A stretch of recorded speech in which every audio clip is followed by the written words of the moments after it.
Gracias. Aquí tenemos ya a don Isidoro Santana, pasado ministro de Economía, Planificación y Desarrollo, y un hombre también muy conocido en la sociedad dominicana, porque es un profesor universitario, economista de fuste, y además ha estado participando en los debates nacionales y militando en organizaciones sociales tan importantes como Participación Ciudadana. Antes también la Fundación Siglo XXI, que jugó un papel muy importante en todos los cambios que se realizaron en la década de los 90 aquí, ¿verdad? Sí, ciertamente. Así es. Don Isidoro, bienvenido. Bueno, para mí es un placer. Cuando decidimos invitarle, que fue la semana anterior, se produjo una noticia que a nosotros nos sorprendió y nos gustaría que usted nos ayudara a analizarla hoy, aunque los medios no le han dado tanta cabida. Y es la liberación del encaje legal por parte de la Junta Monetaria de cerca de 21.000 millones de pesos, en un momento en que el Banco Central y las autoridades nacionales estaban haciendo un esfuerzo por recoger dinero, sí, como lo han hecho los otros bancos centrales en el mundo entero. Y nosotros decíamos, pero aquí hay una contradicción, ¿qué es lo que está pasando? Díganos usted, ¿qué significado tiene esto? Mira, de verdad que el Banco Central, por la propia naturaleza de la institución, está dándole seguimiento muy cercano al día a día de lo que pasa con la economía y por tanto siguiendo las señales del pulso económico. El proceso de restricción monetaria que se inició ya desde finales del 2021, creo, que llegó a su nivel más alto en el 2022, consistente básicamente en recoger dinero, en eliminar las facilidades cuantitativas, como se le llaman en muchos países, y subir las tasas de interés. Desde hace algunas semanas se ha puesto en evidencia que debería irse flexibilizando un poco por el hecho de que las tasas de inflación se han ido conteniendo algo, no han desaparecido ni mucho menos se ha llegado a cumplir las metas que tenían los bancos centrales, pero por otro lado acá la economía ha venido creciendo cada vez menos. Si vemos el indicador, como le llaman en el Banco Central, el indicador mensual de actividad económica, el IMAE, nos damos cuenta que el ritmo de crecimiento desde los, digamos, segundo trimestre del año 2022 comenzó a ser cada vez menos. ¿Verdad que no recuerdo ahora mismo si ya se tiene el de diciembre, pero no lo recuerdo porque estoy... No lo han publicado todavía. Pero hasta noviembre la tendencia era cada vez menos. Y obviamente eso implica repensar un poco algunas cosas y permitir ya que las actividades se volvieran a aflojar, aún al costo de renunciar a restringir tanto el ritmo de inflación. Porque en este caso se trata de un poco... Esa es una medida de flexibilización. De ir calibrando, sí. ¿Hay alguna otra? ¿Y por qué también se elige el sector construcción? Porque básicamente esa liberación fue para viviendas de bajo costo. Fíjate qué pasa. Cuando suben las tasas de interés, el primer sector afectado es de la vivienda. Es el de la vivienda. Y te voy a decir, la razón es muy particularmente porque para una familia de clase media que adquiere una vivienda, el costo de la hipoteca se convierte en el costo más importante de su presupuesto familiar.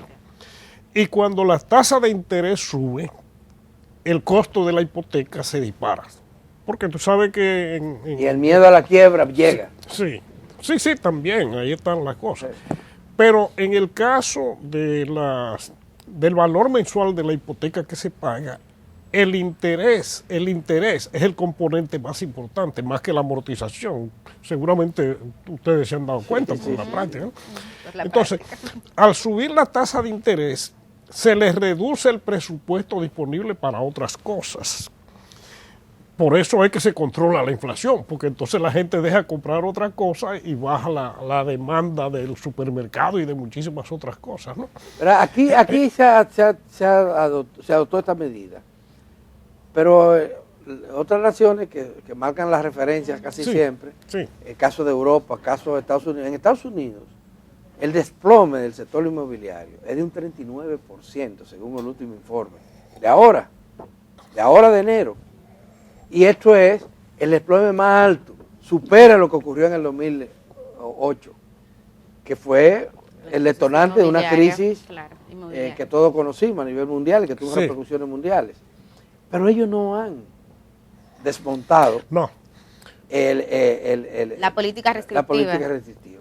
Sí, pero fíjate, y parecería ser que todavía no la han desmontado, no la van a desmontar durante un tiempo. Porque la principal preocupación de ellos es la inflación. Esa es su principal preocupación ahora. Y se dieron cuenta de que habían tardado mucho. En República Dominicana, en América Latina, incluyéndonos a nosotros, tuvimos la ventaja de que se comenzó a atacar el problema antes. Es decir, los bancos centrales de América Latina comenzaron a aplicar políticas restrictivas antes que los países desarrollados. ¿Así? Sí, comenzaron antes y en consecuencia en ese aspecto están más avanzados. De hecho, las tasas de inflación en muchos países de Europa y en el propio Estados Unidos llegaron a ser más altas que en la mayor parte de América Latina. Correcto, cosa que es impensable en condiciones normales, ¿no? Entonces, ahora ellos están obligados a mantener más tiempo esas restricciones. Aquí de lo que se trata es de darle seguimiento a qué está pasando mensualmente con el índice de precios al consumidor y con el nivel de actividad económica. Entonces, ver qué se puede ir flojando, si hay que apretar más. Uno de los componentes aquí de los precios, sobre todo la canasta familiar, de los alimentos principalmente, son los productos de origen agropecuario. Sí. Lo que se vaticina es que a partir de febrero, final de febrero sobre todo, va a haber un incremento de las cosechas que van a estar llegando al mercado y que probablemente esto impacte positivamente. Pero mientras tanto, la gente por todos los lados está quejando de que los precios siguen altísimos, de que eso de que la inflación está controlada o moderada es un mito. ¿Qué piensas? Bueno, lo que pasa es, te voy a decir lo que yo creo. Fuera del hecho de que los alimentos es el punto donde más duele la inflación, porque es, digamos, lo primero que la gente percibe. Es obligatorio. Y lo que más se percibe, ¿no? Fuera de eso, hay un asunto que es que la inflación, la gente confunde la palabra inflación con la palabra precios. No es lo mismo. No es lo mismo porque la inflación es un proceso que es el ritmo de aumento de los precios. A veces los economistas decimos que la inflación bajó, significando que bajó el ritmo de aumento de los precios. Pero eso no significa que no hayan aumentado. Que los precios hayan bajado. Es decir, siguieron aumentando, pero aumentaron menos que en ocasiones anteriores, y de eso es que se trata ahora, no es que la inflación desapareció, porque si los precios no aumentaran no hay inflación. ¿Cuál es la perspectiva que usted ve para la economía dominicana este año? Hay muchos vaticinios, contradictorios inclusive, algunos. Yo, mira, perdónenme, yo creo que el país, la República Dominicana ha mostrado desde hace mucho tiempo, décadas, un nivel de resistencia enorme a los fenómenos que pasan en otra parte del mundo. Y la República Dominicana se mantiene más o menos normal. ¿A qué usted lo atribuye eso? Mira, yo creo que la República Dominicana tiene, a diferencia de casi toda América Latina, que eran países monoexportadores, la República Dominicana nunca fue un país monoexportador, porque aún en la época en que dependíamos mucho del azúcar, la economía del postre, sí, pues teníamos 4 productos agrícolas importantes y algunos mineros. Entonces, eso le da una cierta estabilidad, porque aunque uno entre en crisis, siempre aparece otro que compense algo. Eso hay economistas muy destacados, como Juan Bolívar Díaz, que dice que la clave del desarrollo de la República Dominicana en las últimas décadas son esas remesas que mandan los dominicanos. Sí, las remesas. Pues estamos hablando de que cerca de 10 mil millones de dólares. Superamos eso. Las remesas juegan un papel fundamental en la estabilidad. Y en la estabilidad social. Y en la estabilidad macroeconómica y en la lucha contra la pobreza. No así en el crecimiento de las actividades económicas. Voy a decir por qué. Juegan un rol muy importante en la estabilidad. Primero, porque para millones de personas constituyen una fuente de ingreso importante y de alivio a sus condiciones. Se distribuyen bastante, aunque los estudios indican que quien más recibe son generalmente clase media urbana, pero siempre le llega a alguna gente pobre.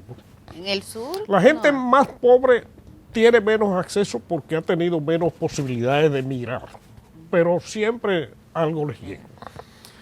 Y la otra es que las remesas contribuyen mucho al mercado cambiario, a la estabilidad del tipo de cambio, y eso obviamente influye en todo. Ahora, tiene sus problemas, y un problema es que restan competitividad a la economía. ¿Por qué?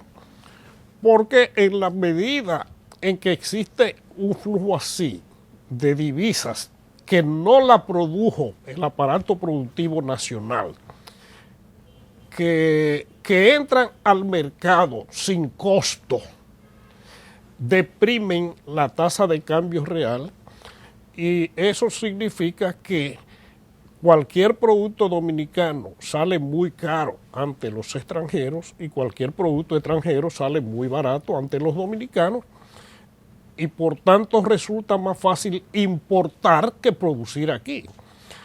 Eso hace difícil que se desarrollen algunas actividades productivas que producen lo que los economistas llamamos productos comercializables, que son lo que se puede transportar de un país a otro, porque se enfrentan a una competencia de alguna manera desleal en consecuencia de la existencia de ese flujo de divisas, ¿no?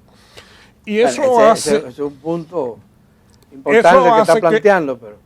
Claro, eso hace que los sectores que más crecen en la economía no sean propiamente los sectores competitivos, los sectores no sean, por ejemplo, la industria, ni la agricultura, ni esas cosas, sino más bien sectores de servicios, sectores... Pero las zonas francas han crecido. Sí. Bueno, las zonas francas, no tanto como podrían haber ocurrido, porque vamos a ser francos. Pero decir, somos uno de los países que en términos proporcionales tenemos más dependencia de este sector.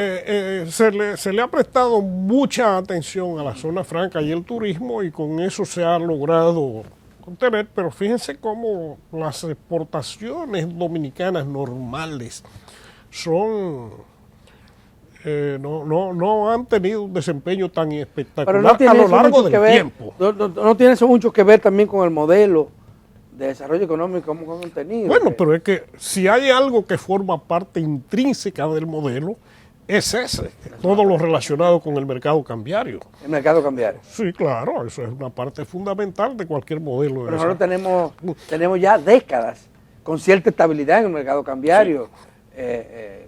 Mira, bastante estabilidad. Normalmente. Envidiable para muchos países, claro. Lo que normalmente perfila un modelo económico son básicamente tasa de cambio real, salario real, tasa de interés real, porque en base a ese tipo de cosas se define qué es más rentable y qué es menos rentable, a dónde se invierte, en qué se invierte menos, qué se produce, qué se exporta, qué se importa. Es decir, todo eso es lo que define el llamado modelo. Vamos a hacer una pausa y cuando regresemos, Isidoro, me gustaría que hablemos uno de esos elementos, el salario. Perfecto.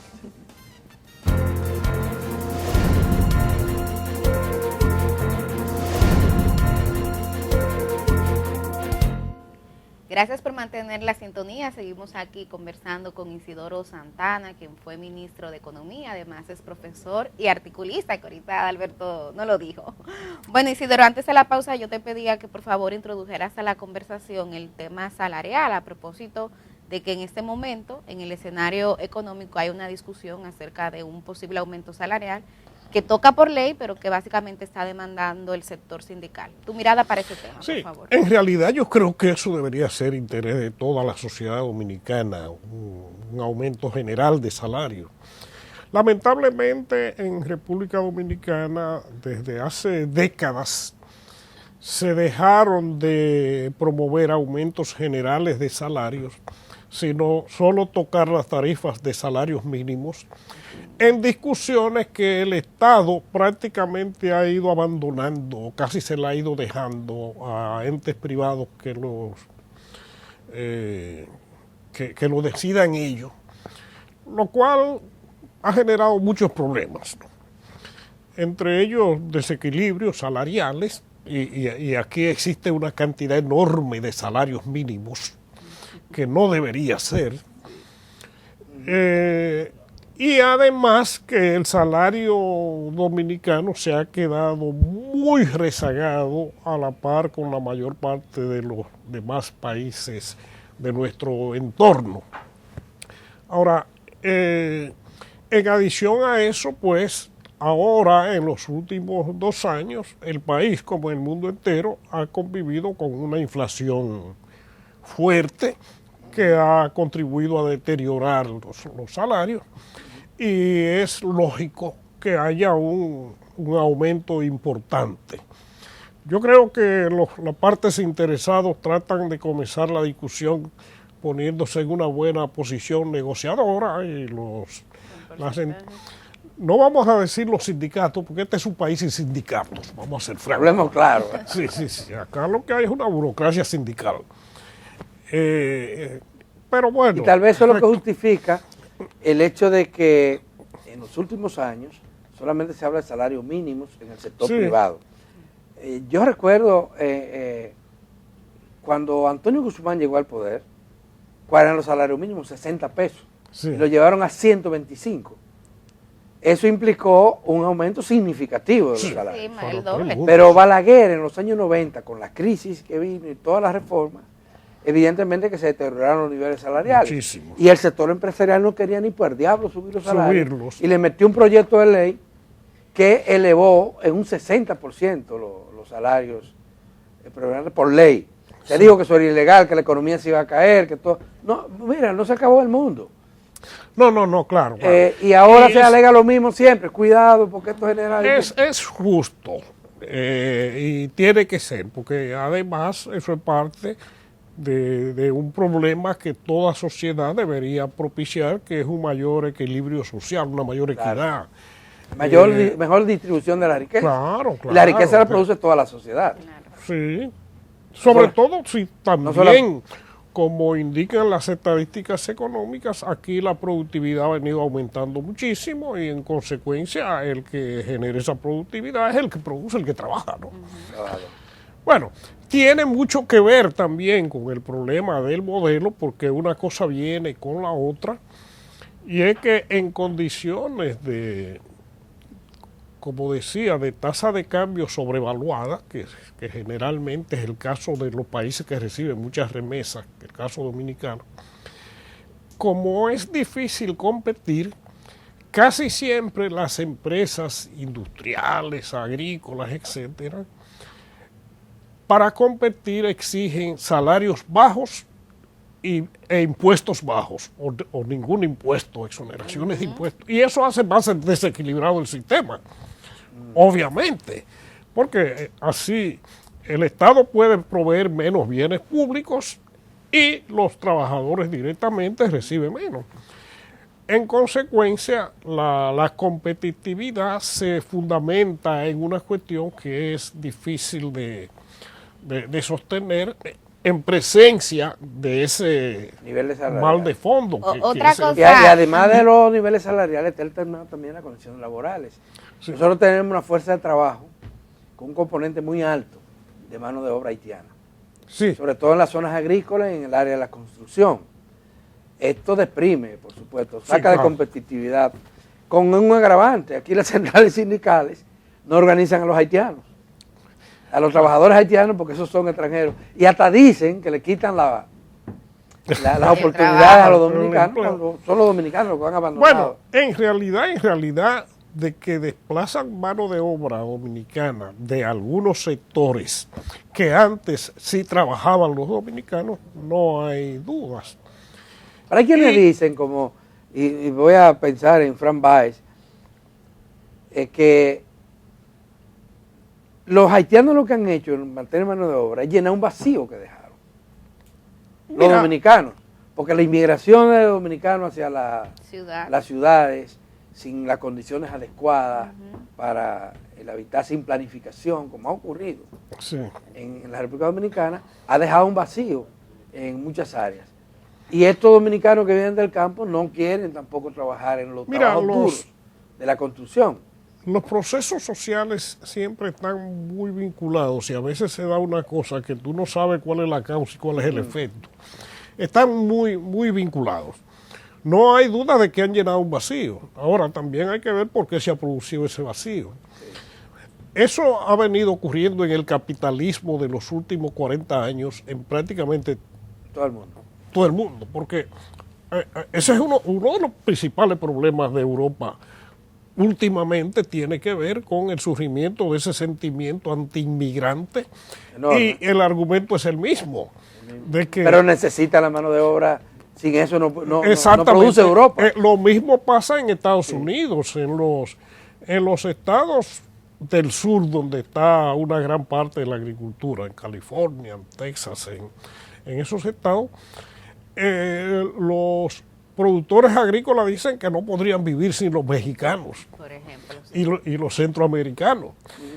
Pero igual los otros se quejan de que eso deprime el salario y que eso desplaza mano de obra de los Estados Unidos y tuvo muchísimo que ver con el ascenso de Donald Trump al poder. Es un fenómeno del capitalismo, no es propio de los dominicanos.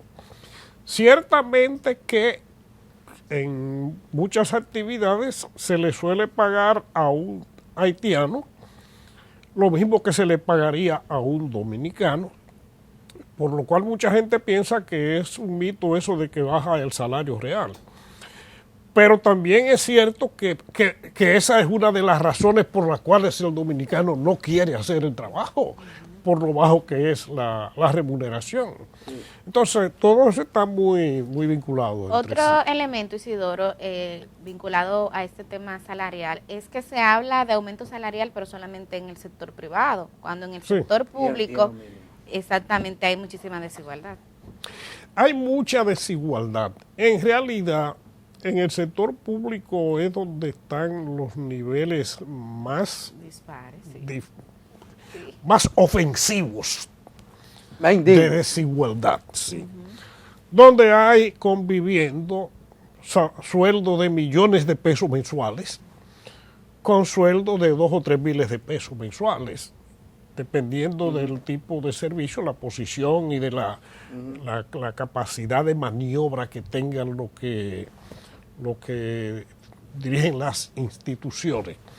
Ahí sí habría que adoptar una política. De hecho, se dictó una ley general de salario que ha tenido muy poco impacto. Cuyo reglamento nunca se ha hecho. Casi nunca se ha aprobado. Ningún impacto. Danilo lo engavetó porque puso a un ministerio, bueno, hay un ministerio ahora. Y elaboraron el reglamento, pero no se aplicó. Sí, y hubo algunos que siempre se las arreglaron para salirse, del sistema. Pues eso es uno pero este gobierno tampoco lo aplica. No, tampoco. Mucho menos, ¿no? Cuando se promovió eso era intentando corregir esos problemas. Sí. No se corrigió. Se puso un tope de salario, que era el del presidente, sí, que nadie podría ganar más que el presidente. Pero aquí, ¿y cómo usted califica ese hecho de que aquí haya personas que de los fondos públicos se embolsillen más de $1 millón al mes, mientras que hay gente que lo que gana son 7,000, 8,000 pesos mensuales? Sí, sí. En el mismo sector público, en los ayuntamientos. Eso es terrible, eso es inadmisible y casi no ocurre en ningún lugar. Aparece algún otro lugar del mundo donde se vea, porque no voy a decir que es el único país, pero en muy pocos países se ve eso. Aquí los salarios del sector bancario o financiero superan a los salarios más altos de países como España o Francia. Bueno, y déjame decirte que como la gente que trabaja en el sector financiero gubernamental, normalmente se ve en el espejo de lo que ganan los que trabajan en el sector financiero privado, que generalmente son los dueños de los bancos. Ajá. Entonces se comparan con ellos como si ellos fueran los dueños del sector financiero nacional. Hablan como si fuera administrar un banco y administrar el Estado. Sí. Entonces, bueno, eso no se ha regulado.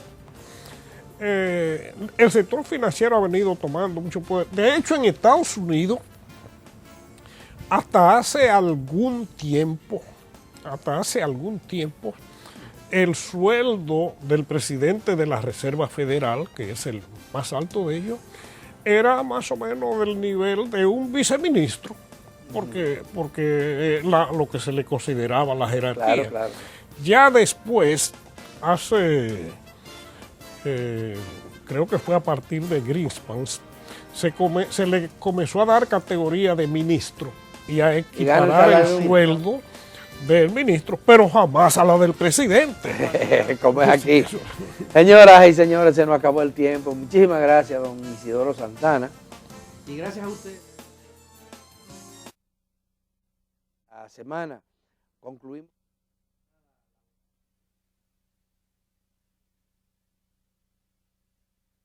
Del mes de enero. El lunes, aunque es festivo para ustedes, para nosotros no. Estaremos aquí compartiendo informaciones, noticias, acontecimientos, de todo lo que ocurra desde hoy hasta ese día. Así que no nos dejen solo el lunes, que estaremos aquí en 1+1 con otra entrega de que es su programa.